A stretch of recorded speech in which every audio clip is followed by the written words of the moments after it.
Hello and welcome to my YouTube channel. इस video में मैं आपको पढ़ाऊंगी फ्रांस का संविधान। इससे पहले के जो 2 चैप्टर अपलोड किए हैं मैंने, उसका लिंक आपको मिल जाएगा कमेंट बॉक्स पे। फ्रांस के संविधान को इन डिटेल आपको अगर नॉलेज चाहिए तो 8 चैप्टर टोटल पढ़ने होंगे, जिसमें से 2 मैंने करा दिया है, संवैधानिक विकास और पंचम गणतंत्र के संविधान की विशेषताएं, और दूसरा चैप्टर है मौलिक अधिकार। आज इस वीडियो में आप लोग 3rd चैप्टर पढ़ेंगे, जानेंगे कार्यपालिका राष्ट्रपति, एग्जीक्यूटिव प्रेसिडेंट। फ्रांस में कार्यपालिका राष्ट्रपति की भूमिका, ये सब जानने वाले आप, ठीक है, एग्जीक्यूटिव प्रेसिडेंट। तो चलिए बिना देर किए वीडियो को स्टार्ट करते हैं।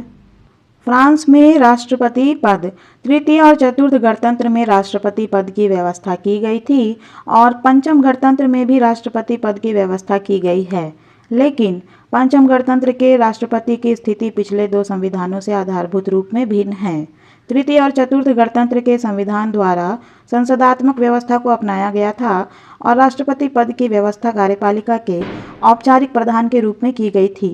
केवल इतना ही नहीं, तृतीय और चतुर्थ गणतंत्र के राष्ट्रपति की स्थिति भारत के वर्तमान राष्ट्रपति और ब्रिटिश सम्राट की तुलना में भी निर्बल थी। इस पद की निर्बलता के कारण ही ऑग ने इसे यूरोपीय राजनीति की एक विलक्षणता, one of the curiosities of European politics, कहकर पुकारा था। और फ्रांस के भूतपूर्व प्रधानमंत्री क्लीमेंसू को यही समझ में नहीं आया था कि इस पद की क्या आवश्यकता थी। सर हेनरी मैन ने इस पद का तुलनात्मक वर्णन करते हुए लिखा था कि फ्रांस के पुराने सम्राट राज करते थे और शासन भी। ग्रेट ब्रिटेन का वैधानिक सम्राट राज तो करता है किंतु शासन नहीं करता। संयुक्त राज्य अमेरिका का राष्ट्रपति शासन करता है किंतु राज नहीं करता। फ्रांस के राष्ट्रपति के भाग्य में यही बदा है कि वह न राज करे और न शासन ही। पंचम गणतंत्र के संविधान द्वारा राष्ट्रपति की स्थिति में आधारभूत परिवर्तन किए गए हैं।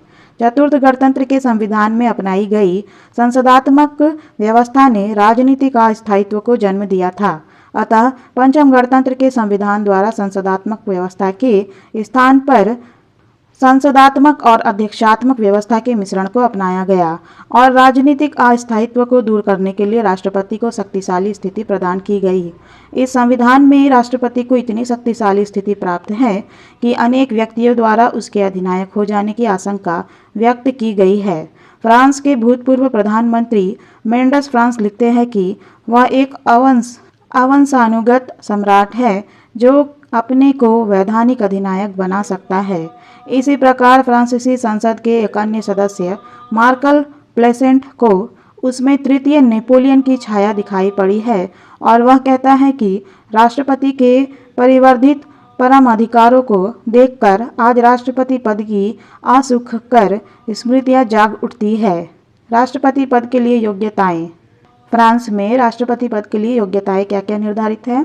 चतुर्थ गणतंत्र के संविधान में राष्ट्रपति पद की योग्यताओं के संबंध में संविधान की धारा 44 में केवल एक बात कही गई थी कि राष्ट्रपति पद के लिए कोई ऐसा व्यक्ति उम्मीदवार नहीं हो सकता जो फ्रांस के किसी भूतपूर्व राजवंश का वंशज हो, उदाहरणार्थ बोगो आर्सलिन्स या बोनापार्ट वंश का।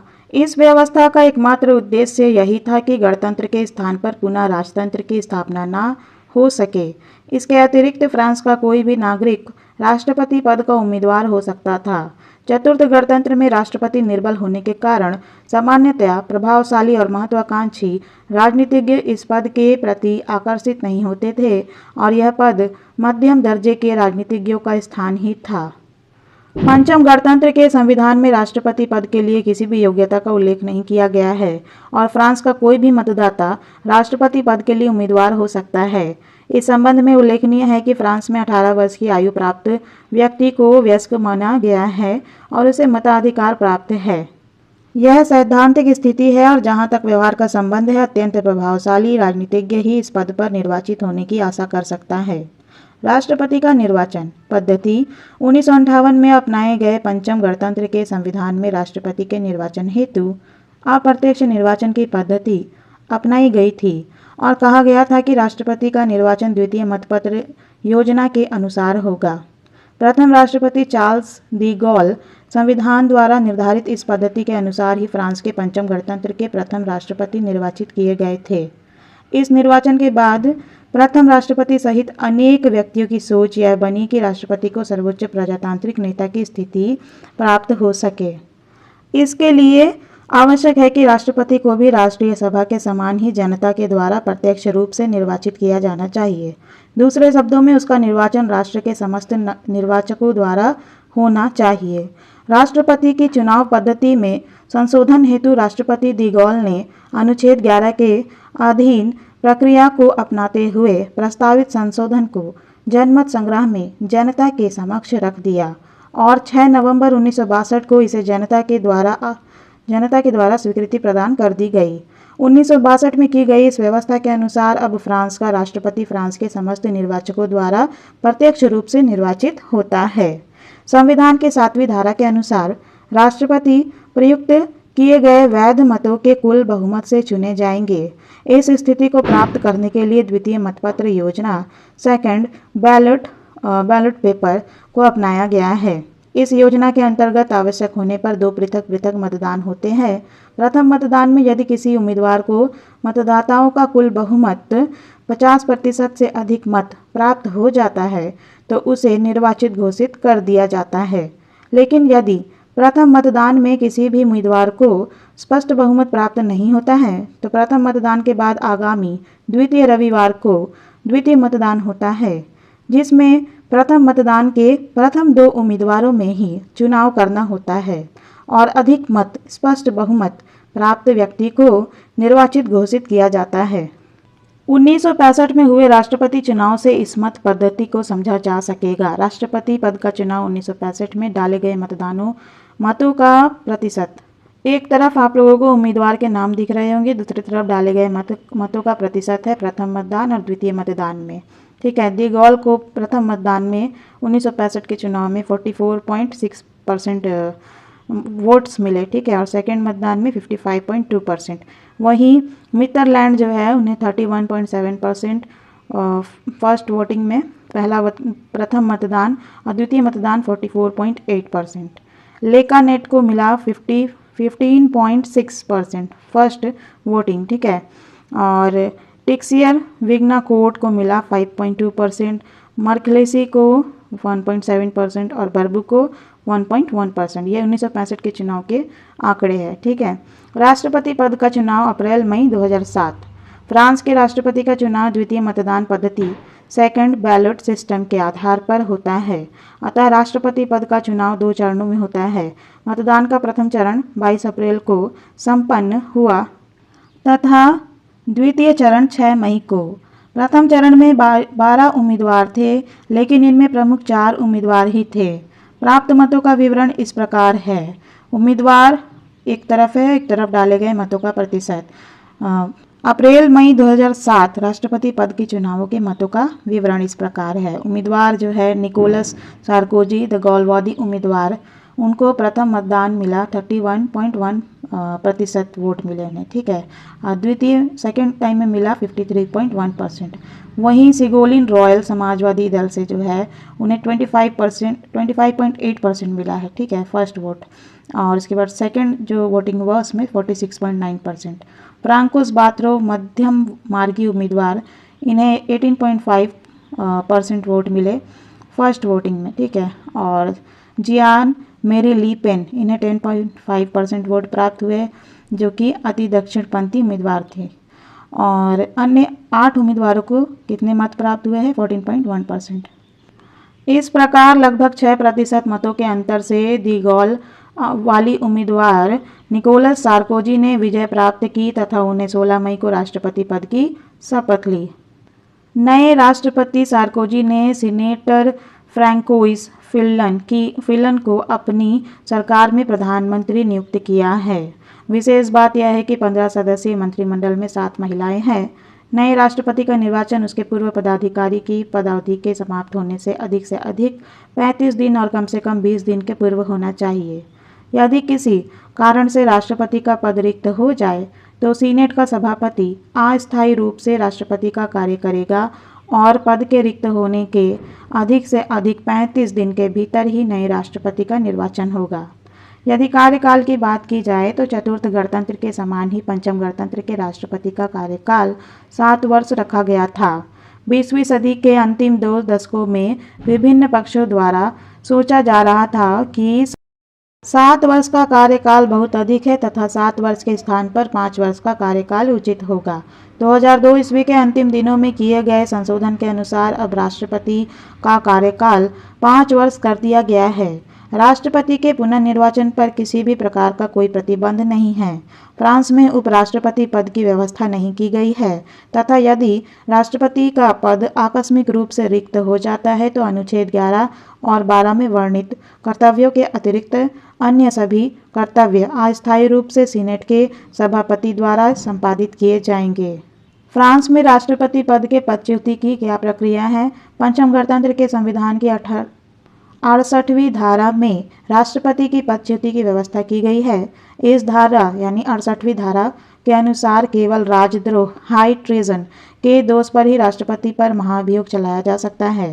दोष आरोपण का अधिकार राष्ट्रीय व्यवस्थापिका के दोनों सदनों को प्राप्त है और यदि यह प्रस्ताव खुले मतदान में संसद के दोनों सदनों द्वारा पृथक पृथक अपने कुल बहुमत से पारित कर दिया जाए तो दोष आरोपण की जांच उच्च न्यायालय the high court of justice द्वारा की जाती है और इस न्यायालय द्वारा दोषी पाए जाने पर राष्ट्रपति पदच्युत हो जाता है। फ्रांस में राष्ट्रपति की शक्तियां और कार्य क्या क्या है, चलिए जानते हैं। Powers and functions of the president in France. तृतीय और चतुर्थ गणतंत्र के संविधान में राष्ट्रपति एक औपचारिक प्रधान मात्र था, लेकिन पंचम गणतंत्र में राष्ट्रपति को वास्तविक राष्ट्रीय नेता की स्थिति प्रदान की गई है। अब राष्ट्रपति पद की शक्तियां और उसके कार्य बहुमुखी है, जिनका अध्ययन इन आगे के शीर्षकों के अंतर्गत हम लोग करेंगे। कार्यपालिका शक्तियां। संविधान की भाषा की दृष्टि से चतुर्थ गणतंत्र और पंचम गणतंत्र में राष्ट्रपति की कार्यपालिका संबंधी शक्तियां प्रायः समान है। राज्य के सर्वोत्तम पदाधिकारी के रूप में वह समस्त कार्यपालिका शक्ति का स्रोत है।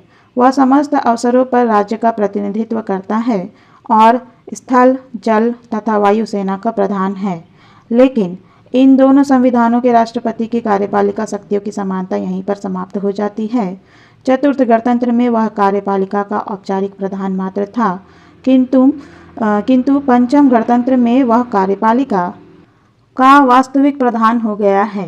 चतुर्थ गणतंत्र के संविधान में प्रधानमंत्री की नियुक्ति एवं मंत्रिमंडल के निर्माण की शक्ति संसद के हाथों में थी, लेकिन पंचम गणतंत्र के संविधान की धारा 8 के अनुसार प्रधानमंत्री की नियुक्ति और मंत्रिमंडल का निर्माण एकमात्र राष्ट्रपति का अधिकार है।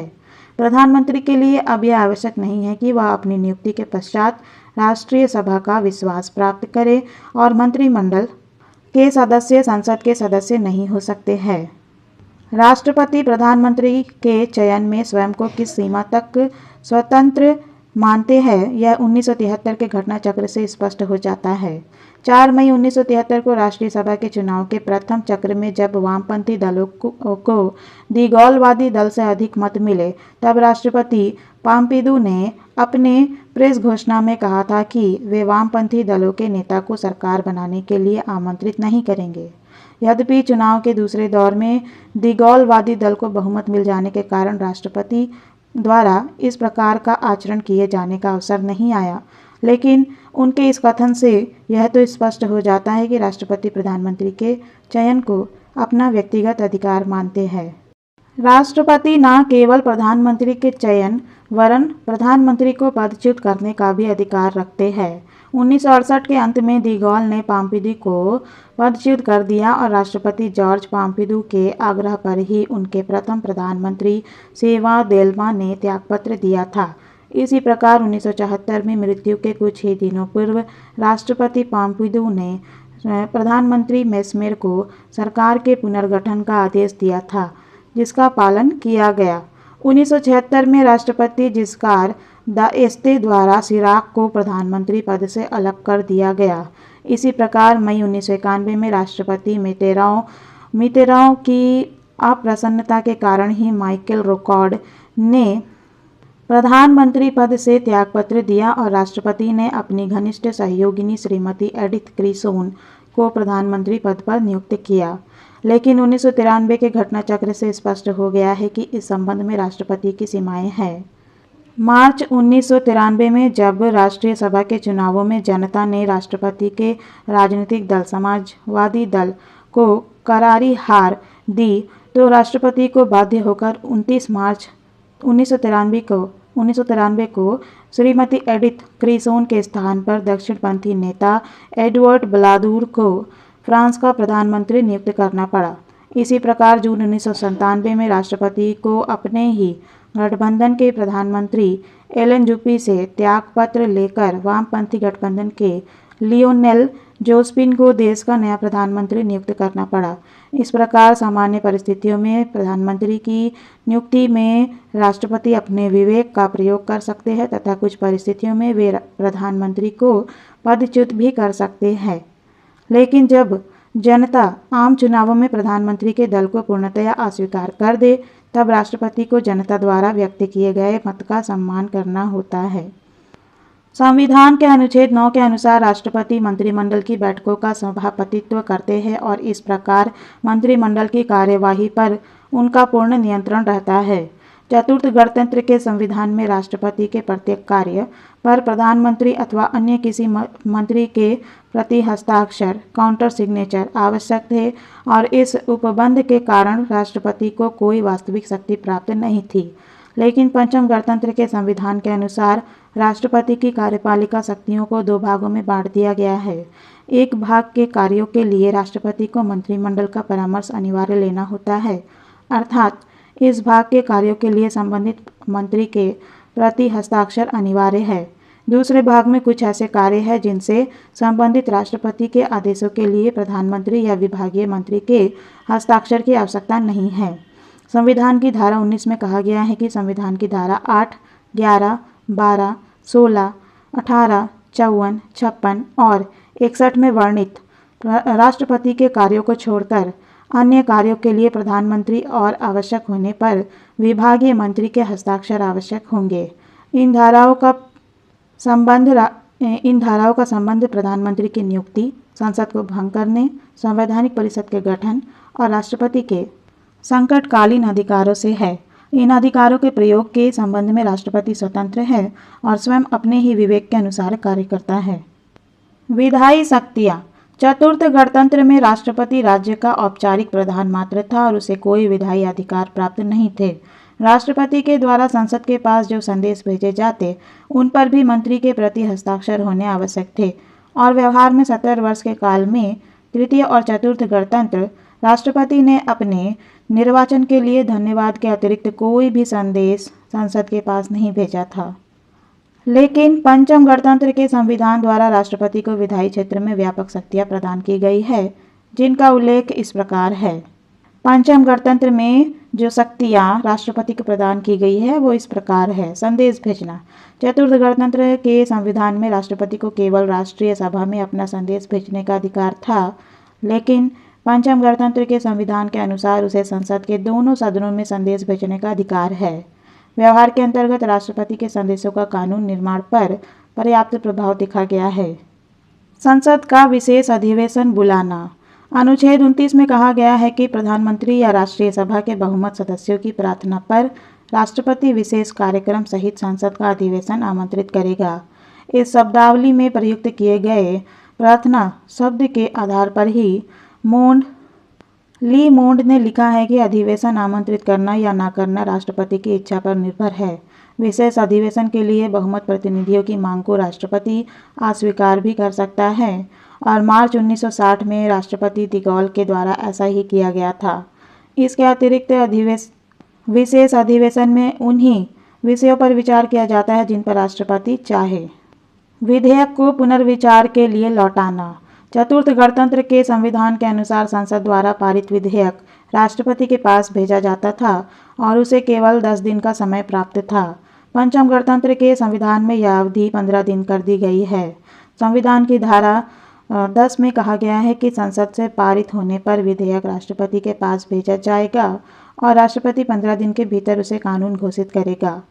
इस अवधि में वह विधेयक को संसद में पुनर्विचार के लिए लौटा सकता है, जिस पर संसद अनिवार्यतः विचार करेगी।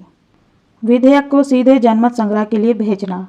राष्ट्रपति की एक महत्वपूर्ण विधायी शक्ति विधेयक को सीधे जनमत संग्रह के लिए भेजना है, जिसके आधार पर राष्ट्रपति जनता की सहमति से अपनी इच्छा अनुसार कानून का निर्माण कर सकता है।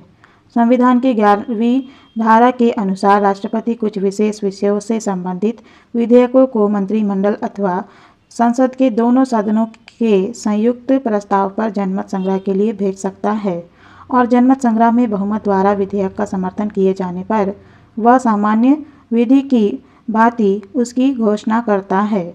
1962 में राष्ट्रपति के चुनाव हेतु परोक्ष निर्वाचन के स्थान पर प्रत्यक्ष निर्वाचन को अपनाने के लिए राष्ट्रपति के द्वारा इसी पद्धति को अपनाया गया था।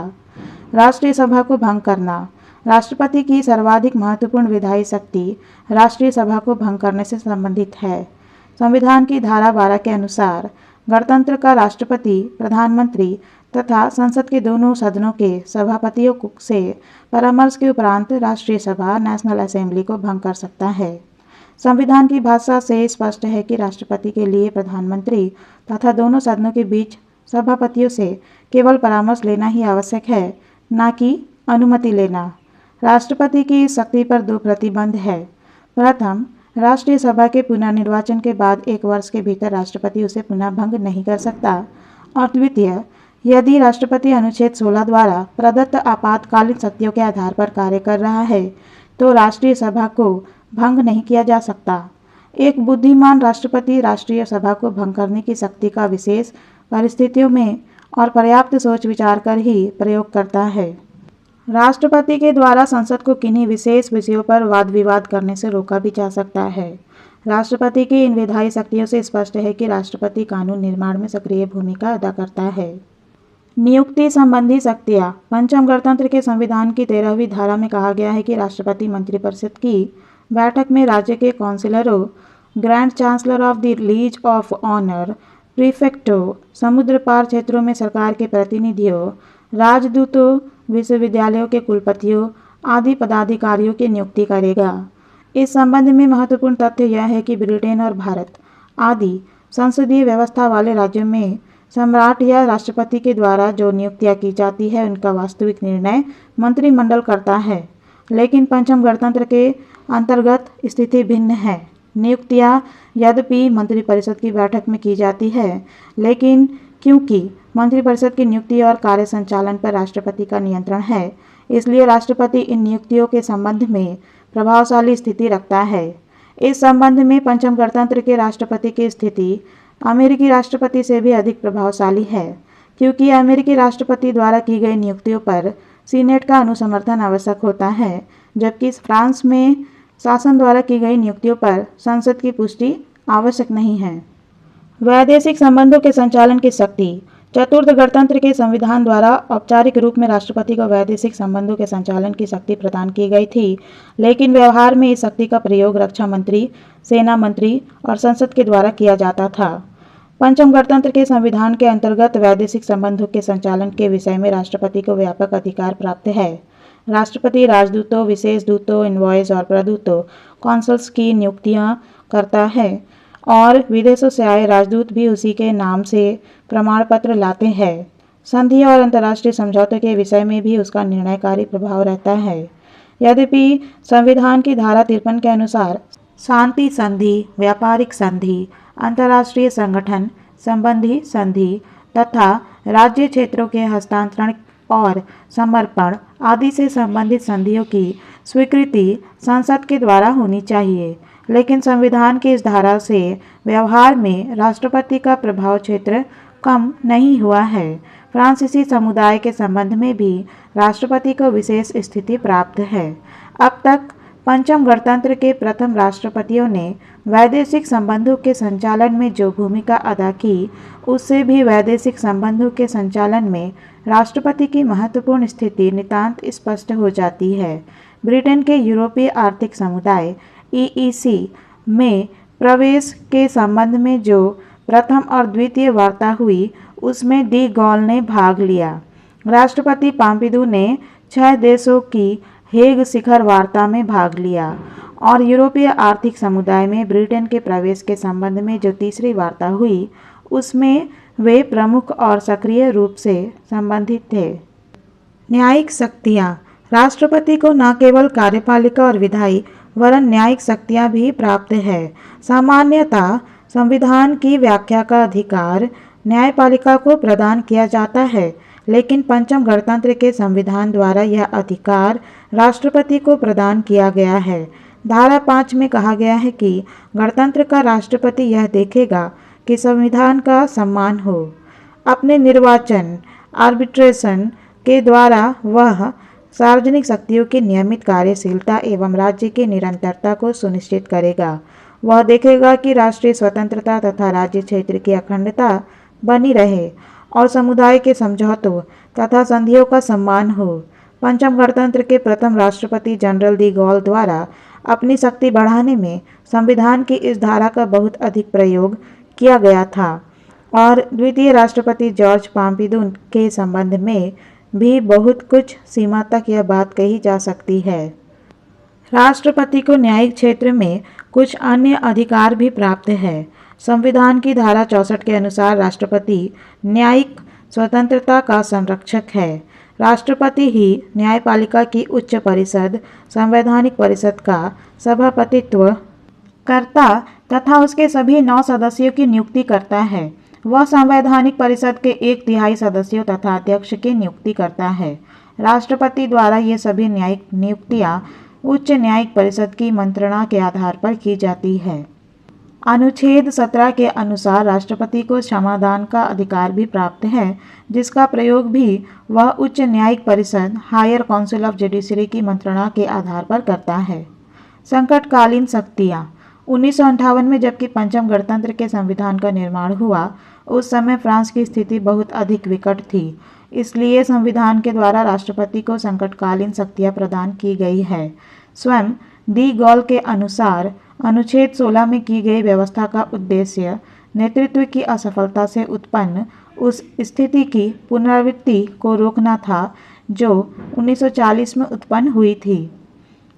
चतुर्थ गणतंत्र के संविधान में राष्ट्रपति की किन्हीं संकटकालीन शक्तियों का उल्लेख नहीं था, लेकिन वर्तमान संविधान की धारा 16 के अनुसार यदि गणतंत्र की संस्थाओं को गंभीर और तात्कालिक कारण उत्पन्न हो जाए अथवा राष्ट्र की स्वतंत्रता, क्षेत्र की अखंडता या अंतर्राष्ट्रीय दायित्व की क्रियान्विति खतरे में पड़ जाए और यदि संविधान द्वारा नियुक्त सार्वजनिक अधिकारियों के कार्य संचालन में बाधा पहुंचती हो, तो राष्ट्रपति इन परिस्थितियों के समाधान हेतु आवश्यक कार्यवाही कर सकता है।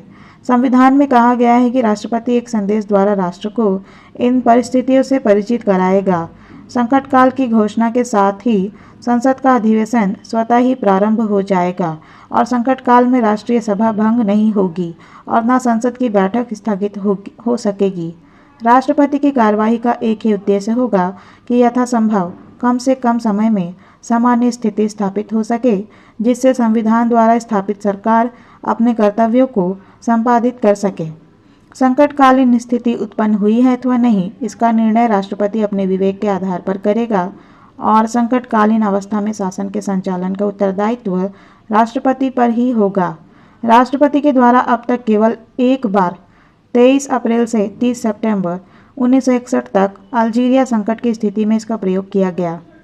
पंचम गणतंत्र के संविधान के संकटकालीन प्रावधानों की सर्वाधिक आलोचना की गई है। यद्यपि राष्ट्रपति के संकटकालीन अधिकारों के प्रयोग पर कुछ प्रतिबंध लगाए गए हैं, लेकिन इन प्रतिबंधों के बावजूद राष्ट्रपति द्वारा संकटकालीन अधिकारों के दुरुपयोग की आशंका बनी रहती है। प्रसिद्ध संवैधानिक लेखक पिकल्स ने इस संबंध में लिखा है कि संविधान की धारा 16 पर मूल आपत्ति यह है कि कोई राष्ट्रपति व्यक्तिगत अधिकार के लिए जानबूझकर इसका दुरुपयोग कर सकता है और यहाँ तक कि यह धारा सरकार को उलटने के लिए कानूनी आवरण का कार्य कर सकती है। एक अन्य लेखक प्रोफेसर एरोन के विचार इससे भिन्न है। उनके अनुसार राष्ट्रपति संविधान की धारा 16 के अंतर्गत तानाशाह नहीं बन सकता, क्योंकि यदि वह ऐसा करने का प्रयत्न करे तो उस पर महाअभियोग लगाया जा सकता है। इस प्रकार के परस्पर विरोधी विचारों के बीच यह तो मानना ही होगा कि संविधान की धारा 16 बहुत अधिक स्पष्ट नहीं है, अस्पष्ट है और यह धारा एक महत्वाकांक्षी राष्ट्रपति के लिए स्वविवेक से कार्य करने हेतु असीमित क्षेत्र छोड़ देती है। फ्रांस के राष्ट्रपति पद की स्थिति क्या है, चलिए जानते हैं। Actual position of the president of France. चतुर्थ गणतंत्र के संविधान द्वारा फ्रांस में एक संसदीय व्यवस्थापिका की स्थापना की गई थी और संसदीय व्यवस्था के अनुसार राष्ट्रपति एक औपचारिक प्रधान मात्र था।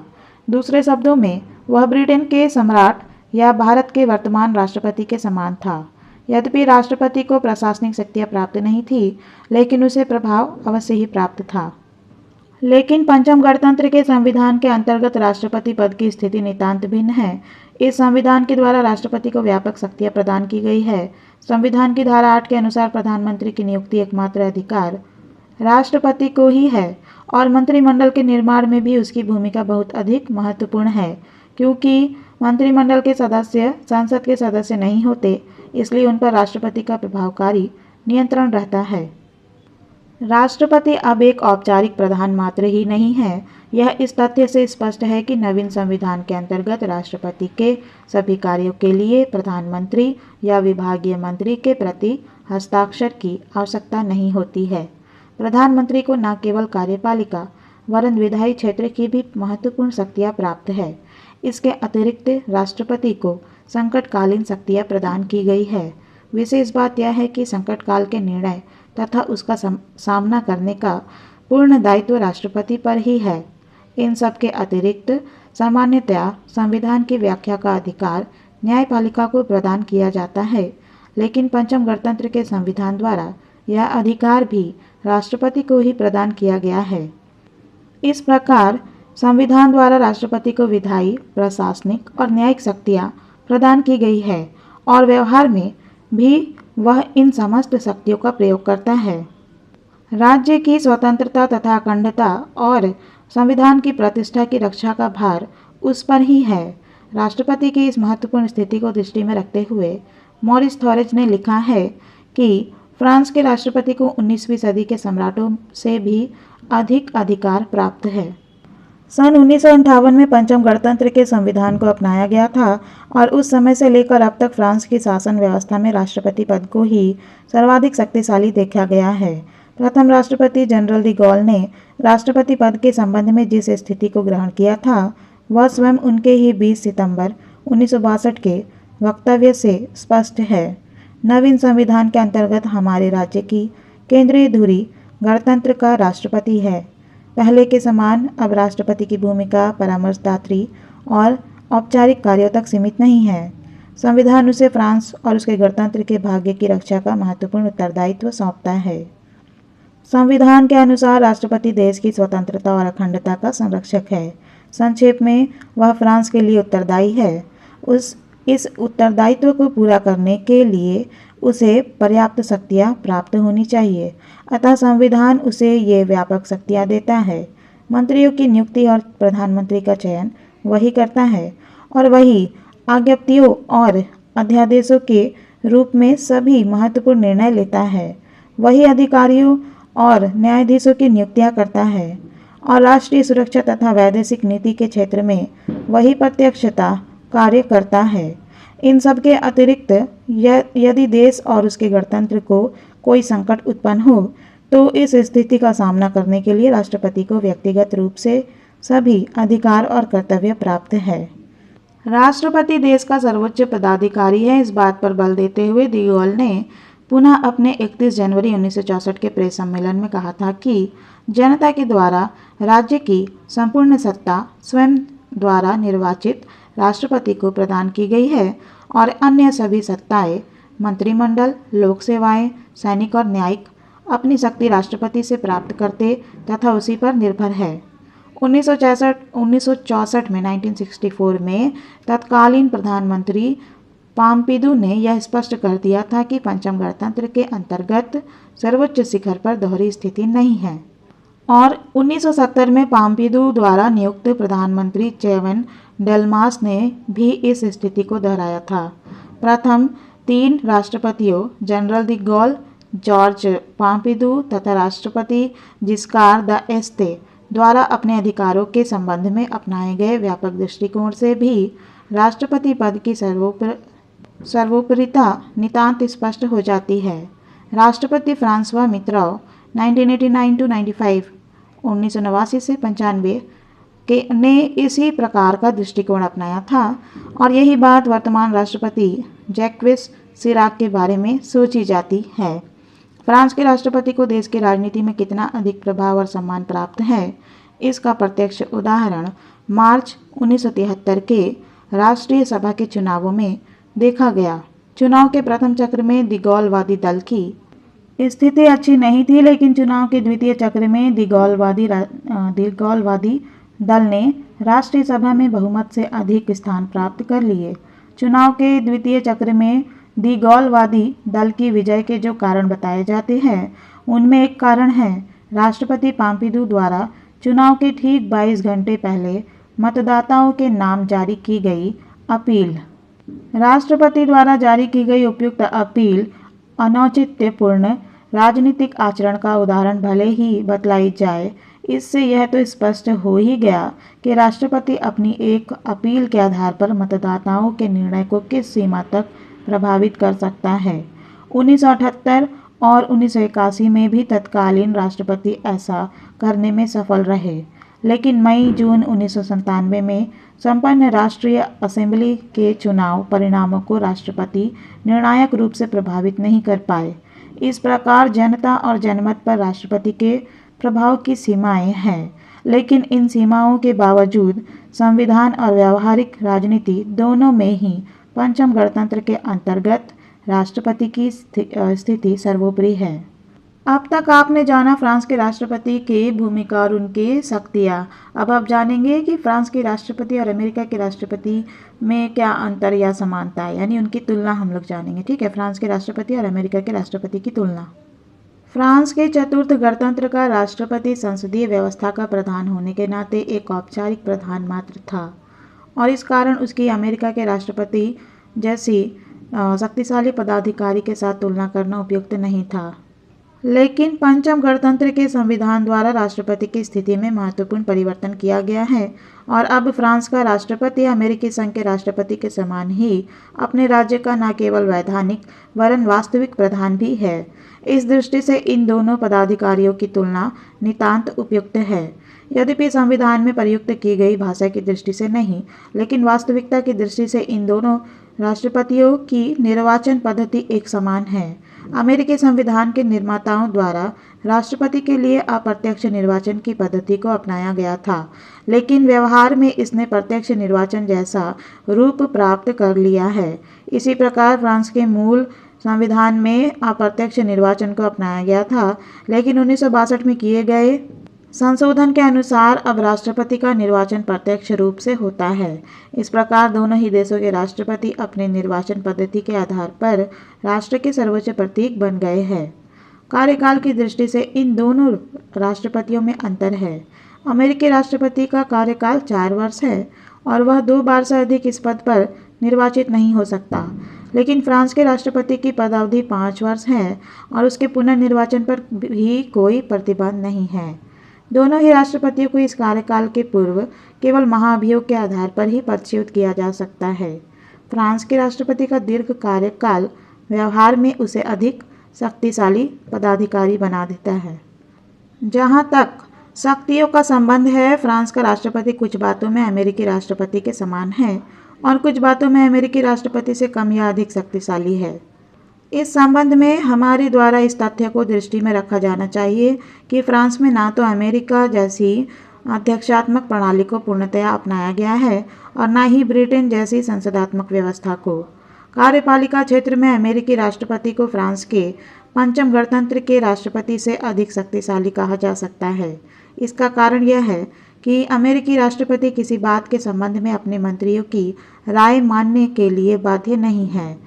फ्रांस का राष्ट्रपति भी कुछ बातों जैसे प्रधानमंत्री की नियुक्ति, संसद को भंग करने, संवैधानिक परिषद के गठन, संकटकालीन अधिकारों आदि के संबंध में प्रधानमंत्री की राय मानने के लिए बाध्य नहीं है।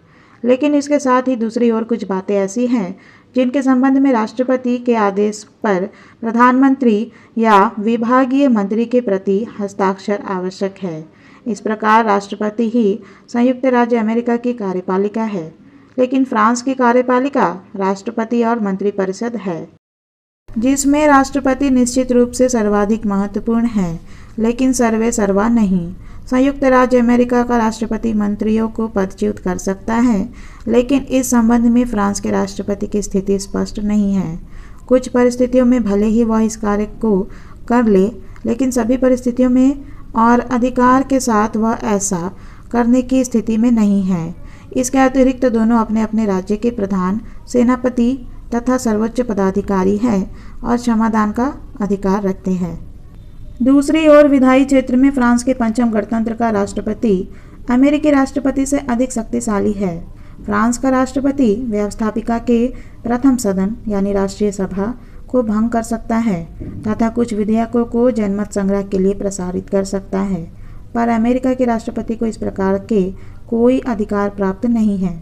राष्ट्रीय सभा को भंग करने का अधिकार विशेष तौर पर राष्ट्रपति का ऐसा अधिकार है जिसके आधार पर वह मनचाहे कानूनों का निर्माण करवा सकता है और व्यवस्थापिका उसकी इच्छा में बाधक नहीं बन पाती। लेकिन अमेरिकी राष्ट्रपति के संबंध में इस प्रकार की बात नहीं कही जा सकती है और अनेक बार कांग्रेस के विरोध के कारण राष्ट्रपति को अपनी नीति में परिवर्तन करना होता है। कुछ अन्य बातों में भी फ्रांस के पंचम गणतंत्र के राष्ट्रपति को अमेरिकी राष्ट्रपति से अधिक शक्तिशाली बना दिया है। इनमें प्रमुख है राष्ट्रपति को अनुच्छेद 5 द्वारा प्रदत्त संविधान की व्याख्या करने की शक्ति, इंटरप्रिटेशन पावर, और राष्ट्रपति के संकटकालीन अधिकार। अमेरिकी संविधान द्वारा संविधान की व्याख्या करने की शक्ति सर्वोच्च न्यायालय को प्रदान की गई है, लेकिन पंचम गणतंत्र के संविधान द्वारा यह शक्ति राष्ट्रपति को प्रदान की गई है और इसके आधार पर राष्ट्रपति ने अपने आप को बहुत अधिक शक्तिशाली बना लिया है। इसके अतिरिक्त फ्रांस के संविधान में राष्ट्रपति को संकटकालीन अधिकार प्रदान किए गए हैं, लेकिन अमेरिकी संविधान में संकटकाल के लिए कोई विशेष व्यवस्था नहीं की गई है। यद्यपि व्यवहार में स्वाभाविक रूप से संकटकाल के अंतर्गत राष्ट्रपति पद अधिक शक्तिशाली हो जाता है। इस प्रकार अमेरिकी राष्ट्रपति और फ्रांस के पंचम गणतंत्र का राष्ट्रपति दोनों ही अपने अपने देश के सर्वोच्च पदाधिकारी है। कुछ बातों में अमेरिकी राष्ट्रपति अधिक शक्तिशाली है और कुछ बातों में फ्रांस का राष्ट्रपति। जहाँ तक पंचम गणतंत्र के राष्ट्रपति की ब्रिटिश सम्राट या भारत के राष्ट्रपति के साथ तुलना का संबंध है, इनमें आधारभूत अंतर है। फ्रांस के पंचम गणतंत्र का राष्ट्रपति ब्रिटेन के सम्राट और भारत के राष्ट्रपति के समान अपने राज्य का वैधानिक प्रधान है, लेकिन इन पदाधिकारियों की समानता यहीं पर समाप्त हो जाती है। ब्रिटेन और भारत में संसदीय व्यवस्था होने के कारण सम्राट और राष्ट्रपति अपने अपने देशों के औपचारिक प्रधान मात्र है और वास्तविक प्रधान संबंधित देशों के प्रधानमंत्री तथा मंत्रिपरिषद है। लेकिन पंचम गणतंत्र का राष्ट्रपति फ्रांस का न केवल वैधानिक वरन वास्तविक प्रधान भी है।